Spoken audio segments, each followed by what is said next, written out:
Amados irmãos e irmãs, quando nós estudamos as religiões de um ponto de vista, assim, não de fé, mas apenas de um ponto de vista mais sociológico, mais objetivo, você vai perceber que todas as religiões têm um fundador.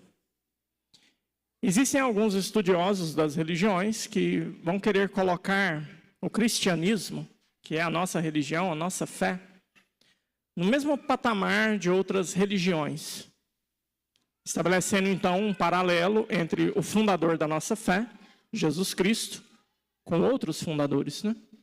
Confúcio, Maomé, Buda. Mas quando você olha, mesmo sem ter fé, não precisa ter fé, quando você olha para as religiões e olha para os seus fundadores, você é obrigado a aceitar uma verdade clara e objetiva. Você não precisa de fé para entender isso, basta bom senso e uma certa sensibilidade intelectual. Não existe nenhum fundador de nenhuma religião que foi esperado, que foi profetizado. Não dias, não meses, mas séculos, milênios antes dele chegar. Maomé nunca foi profetizado. Confúcio nunca foi profetizado. Ninguém esperava pelo Buda. Ninguém esperava por Martim Lutero. Mas quando estamos falando de Jesus Cristo, você primeiro olha para o Antigo Testamento, o povo judeu.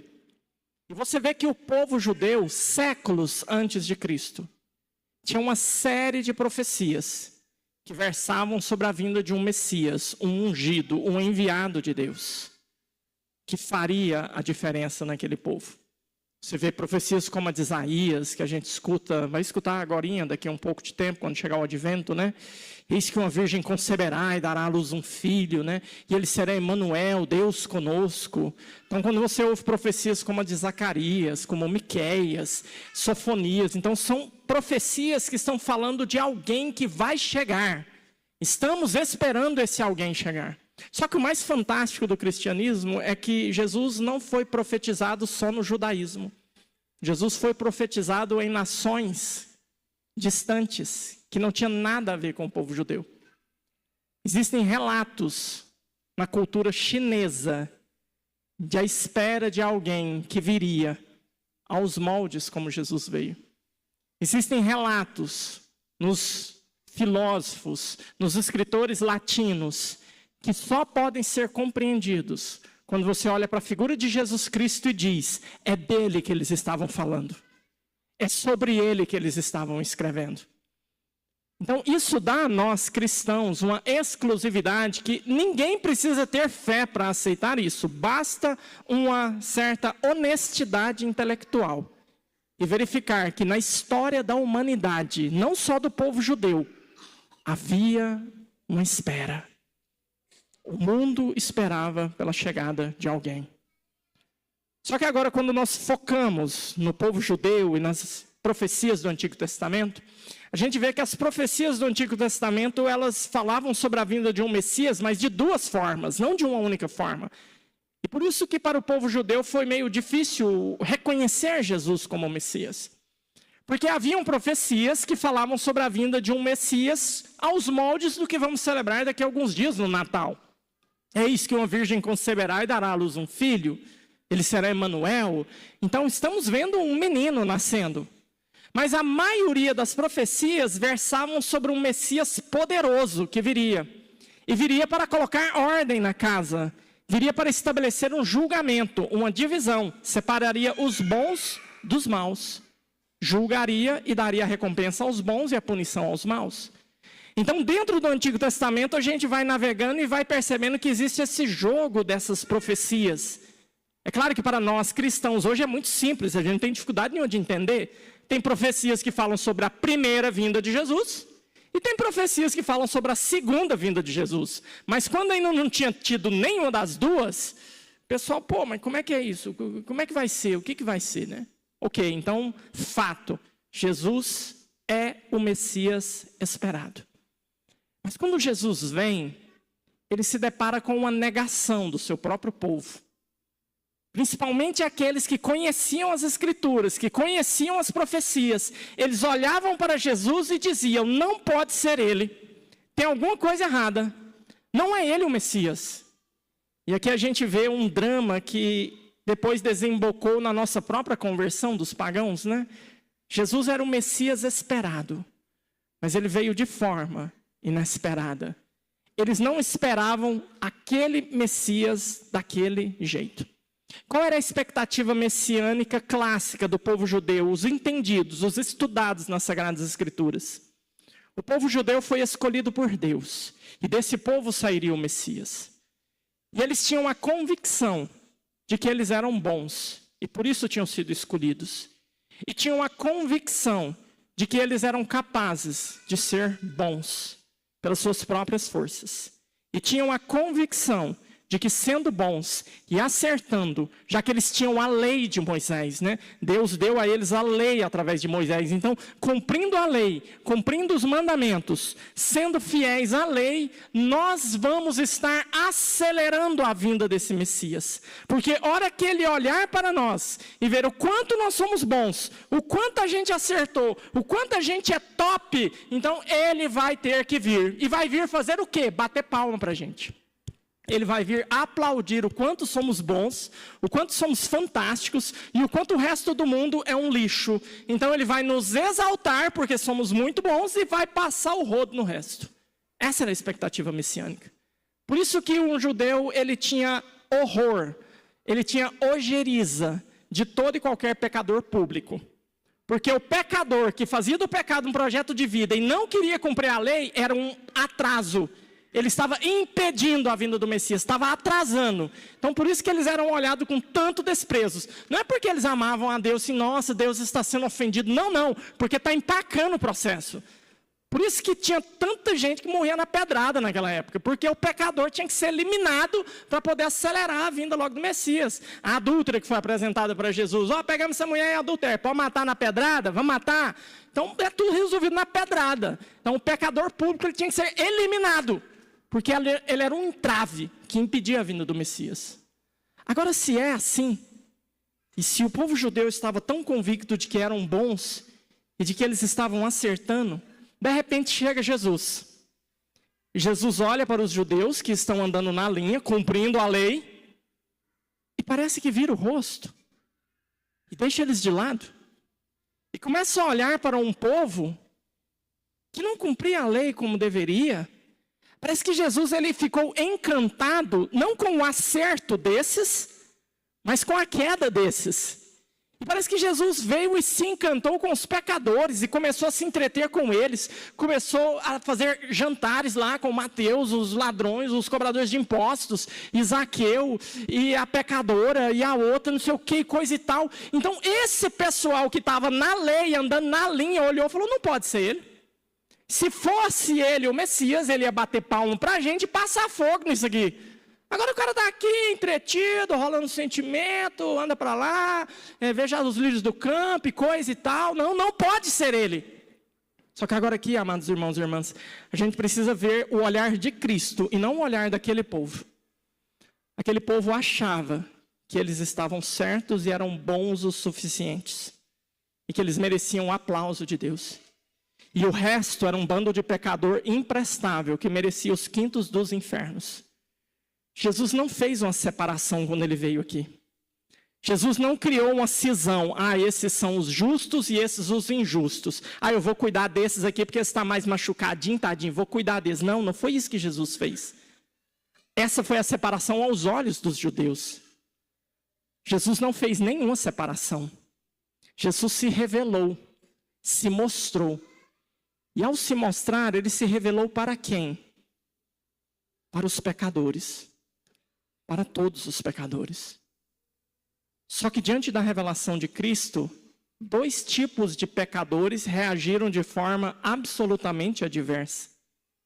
Haviam os pecadores, que eram pecadores, mas não aceitavam-se como pecadores.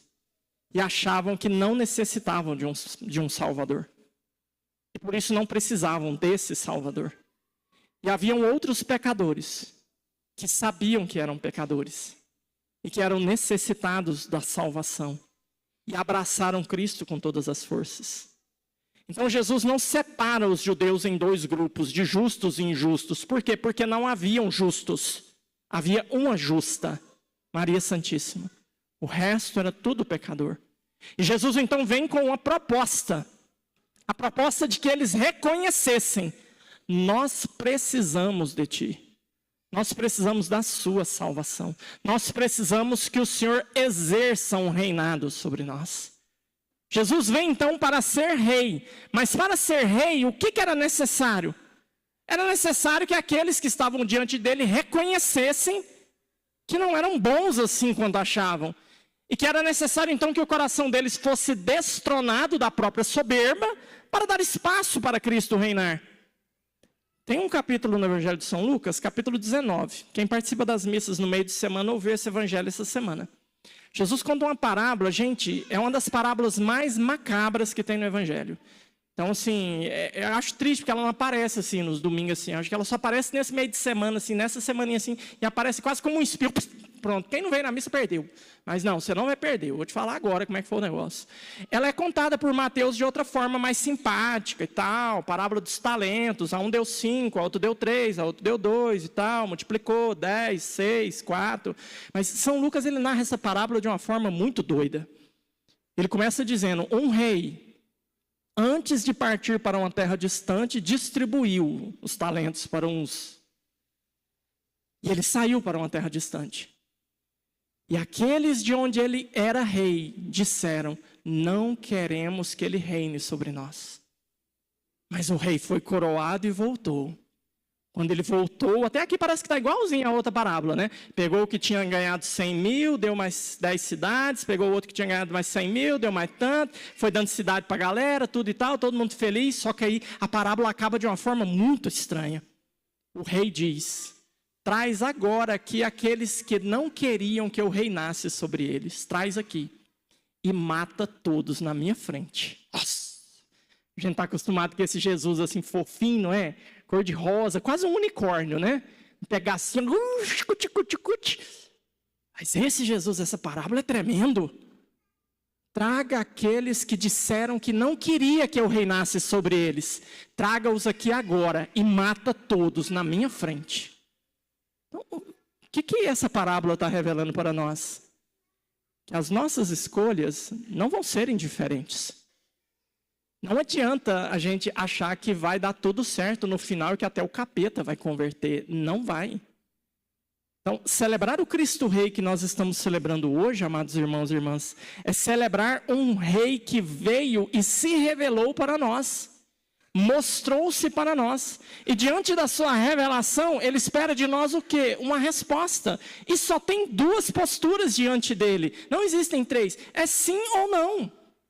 Ou você olha para a proposta que Cristo faz e reconhece com humildade: nossa, poxa vida, exigente, difícil, nossa, não é fácil seguir a linha desse rei. Acho que eu vou ter que abrir mão de algumas coisas. Acho que eu vou ter que abrir mão de alguns interesses meus que não estão coniventes com o interesse do meu rei para que eu possa segui-lo. Ou a segunda alternativa, e a segunda alternativa é muito clara: não queremos que ele reine sobre nós. Mas cuidado, essa alternativa também tem consequências, a consequência é muito dura. Então, por isso, amados irmãos e irmãs, o reinado de Cristo não se aplica na nossa vida pela nossa boca apenas, por palavras. Não basta você entrar numa igreja e, sei lá, chegar aqui na frente e falar que você aceitou Jesus e pronto, está reinando no seu coração e vida que segue. Não é só aceitar Jesus, não é. Deve haver uma coerência comportamental das suas escolhas. Você tem que ter a noção clara de que, ao escolher abrir mão da fidelidade e ceder à infidelidade, você está destronando Cristo e está colocando um ídolo no seu coração. Ao ceder, beber, encher a cara, se entregar no alcoolismo, você está abrindo mão de um reinado de Cristo. E está colocando um outro ídolo no seu coração, uma outra coisa, não é Deus mais. Então, não tem como a gente achar que dá para conciliar os nossos comportamentos nefários, todos os nossos comportamentos pecaminosos que a gente foi dando um jeitinho para se convencer de que não são tão horríveis assim, e achar que Cristo está reinando no nosso coração. É ilusão, é mentira, não é verdade. Então, por isso que ao término do ano litúrgico, e o ano litúrgico ele gira desde o primeiro domingo do Advento até a celebração de hoje, e que se estende durante a semana, o ano litúrgico ajuda a gente a entender que, assim como a nossa esperança começa com o Advento, a primeira vinda de Jesus, a nossa história termina com Cristo sentado num trono nos julgando. E nós seremos julgados pelo amor. E ou nós fazemos as escolhas acertadas agora, ou nós vamos ouvir essas palavras terríveis. Traga agora aqui diante de mim todos aqueles que falaram que não precisavam de mim. Todos aqueles que achavam que essa conversa minha era fiada, era furada. Essa semana eu tive acompanhando os crismandos da nossa paróquia, que fizeram um encontro e foi fantástico, graças a Deus. Agradeço muito todos os da paróquia que se empenharam para que acontecesse esse encontro de 3 dias com os crismandos. Eu ouvi, assim, angustiante de uma das crismandas, a dor de estar no meio de pessoas, dentro de um ambiente acadêmico, e pessoas dentro do ambiente acadêmico simplesmente zombarem da pessoa que escolheu seguir Jesus. Nós estamos falando, assim, de faculdade, de humanas, de essas faculdades marxistas aí, tudo louca aí, que chega lá, os caras tacam a foice e o martelo na mão e querendo passar o rodo em tudo. Não, não é isso. Estamos falando de ensino médio, estamos falando de menino de 14 anos de idade, 15 anos de idade, onde adolescentes são capazes de olhar para um adolescente que tem um escapulário no peito e rir da cara dela e falar: nossa, como você é careta, hein? Você ainda acredita em Deus? Então, assim, esse é o mundo que nós vivemos. Essa é a escola onde seus filhos estudam. Esse é o ambiente onde nós entramos nos nossos comércios, nos nossos trabalhos. Onde as pessoas olham para você que tem fé e riem da sua cara. Falam: nossa, como você é trouxa, hein? Ah, não, Hugo, dá licença. Até hoje você acredita em Deus? Tenha dó, rapaz. Ah, não, olha aí, quanta coisa boa para fazer. Você é católico, não pode fazer nada. Tem que ficar aí, vivendo aí na coleira aí e tal, tudo regrado. Não, vamos viver. A vida é para ser vivida. Então, é esse o mundo que a gente vive. Mas quando você decide ser fiel, viu, Fernando? Estou de olho, hein? Fiel. Quando você decide, então, meu amigo, você tem um respaldo. Você tem um respaldo de Cristo, que por trás de ti está ali: filho, é isso. Não, mas está difícil, não, mas é custoso. Filho, é aí. Vamos por aí. Você consegue. Porque no final, ou nós ouviremos de Cristo: servo bom e fiel, fostes fiel no pouco. Ou seja, gente, tudo que a gente fizer aqui nessa vida é pouco perto do que Ele fez por nós. Mas por ter sido fiel no pouco, eu vou te confiar mais. Eu vou te confiar o céu. Ou vamos ouvir essas duras palavras. Traga aqui agora cada um destes que zombaram de mim. Cada um desses que disseram que não precisavam de mim. Acaba com eles agora aqui diante de mim. Gente, são palavras muito duras, mas é o Evangelho. Tá bom, é uma parábola, tem metáforas, mas, cara, pior cego é o que não quer ver, né? Então, tá ali, tá claro. Então, peçamos a Deus hoje, né? Estamos encerrando um ano litúrgico. Semana que vem já é Advento. A gente começa em outra pegada, preparando para o Natal, mas continua falando de fim de mundo, pelo menos mais 2 semanas, só para todo mundo ficar feliz. Mas vamos dar o passo, né? O passo da fé. Senhor, eu quero que Tu reines no meu coração. O preço é abrir mão de alguma coisa. E você sabe qual ou quais os ídolos que estão no seu coração. Cristo não divide o coração de ninguém. O diabo, nesse ponto, ele tem uma astúcia muito simpática. Parece que ele é mais humilde do que Jesus. Porque o diabo se contenta com sobra de coração. Se a gente deixar só um pedacinho para o diabo, parece que ele aconchega ali e fica: não, tranquilo, não, tá bom aqui, rapaz, sossegado. Não precisa de cadeira, não, tranquilo, fica em pé, não tem problema não. Ou o bichinho humilde. Porque ele sabe que Jesus não fica com o resto. E se não é tudo, é resto. E ele não vai querer o resto do coração de ninguém. Ou o trono é dele, ou o trono não é dele. Então peçamos a Deus a graça de que o nosso coração, iluminado por essa solenidade, por aquilo que vivemos nessa liturgia, pela palavra de Deus, pela Eucaristia que vem ao nosso encontro, nós possamos enxergar-se no nosso coração. Talvez ele ainda não foi capaz de sentar-se no trono. Não porque ele não quer, mas porque nós o impedimos. Para que assim nós possamos viver com alegria o reinado dele já aqui. E com ele reinar por toda a eternidade no céu. Louvado seja nosso Senhor Jesus Cristo.